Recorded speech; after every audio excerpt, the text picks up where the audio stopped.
अभीरा को अपनी बेटी मायरा की याद सताने लगती है। वह चाहे कितनी भी मजबूत क्यों ना बने, लेकिन जब भी माँ का दिल तड़पता है तो वह अपनी भावनाओं को रोक नहीं पाती। जेल की सलाखों के पीछे खड़ी अभीरा वहां हो रही गोद भराई की रस्म को देख रही होती है, जो संध्या के लिए आयोजित की गई है, क्योंकि वह इस समय प्रेग्नेंट है। हर एक रस्म, हर एक हंसी, हर एक पल उसे अपनी मायरा की याद दिला रहा है। अभीरा की आंखों में मायरा की छवि घूमने लगती है।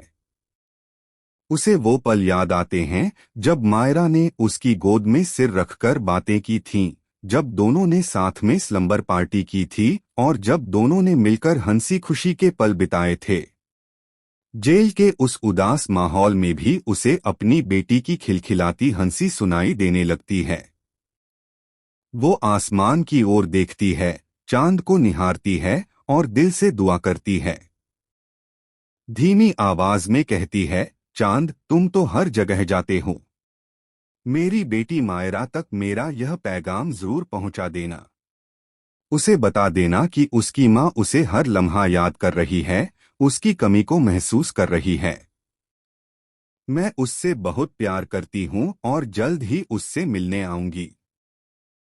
इधर मायरा भी अपनी माँ को याद कर रही है। वो भी उसी चांद को देखती है और आंखों में आंसू भरकर फुसफुसाती है, माँ, आप कब आओगी? मैं आपको बहुत मिस करती हूँ। इस मासूम बच्ची की तड़प उसके हर शब्द से झलक रही होती है। इतने में अरमान मायरा के पास आता है। मायरा उसे देखते ही दौड़कर गले लग जाती है। उसकी आंखें भीगी हुई हैं और दिल की सारी बातें एक झटके में बाहर निकल आती हैं। वो कहती है, पापा, मुझे आप दोनों को साथ देखना है। मेरी जिंदगी इतनी अलग क्यों है? क्यों मेरे पेरेंट्स एक साथ नहीं रहते?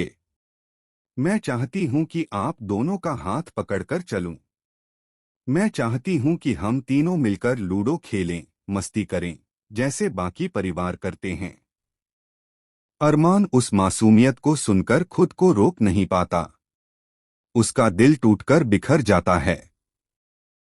उसकी आंखों में अपराध बोध झलकने लगता है कि कहीं ना कहीं उसकी गलतियों की वजह से मायरा इतनी तड़प रही है। यह दृश्य किसी के भी दिल को छू लेगा। एक तरफ माँ और बेटी चांद के जरिए एक दूसरे को याद कर रही हैं, तो दूसरी तरफ एक बच्ची अपने माता पिता को एक करने की फरियाद कर रही है। ड्रामे का यह मोड़ बेहद इमोशनल होने वाला है, जहां रिश्तों की जटिलता और प्यार की सच्चाई खुलकर सामने आएगी। स्टार प्लस के इस पॉपुलर शो यह रिश्ता क्या कहलाता है के अपकमिंग एपिसोड में दर्शक भावनाओं का तूफान देखेंगे। मां बेटी की तड़प, पिता का अपराध बोध और रिश्तों की कसौटी पर खड़ा यह परिवार सब कुछ दिल को छू लेने वाला होगा। दोस्तों, आपको क्या लगता है? क्या मायरा की मासूम फरियाद अरमान और अभीरा को फिर से एक कर पाएगी? क्या चांद की तरह उनका रिश्ता भी फिर से जगमगा उठेगा?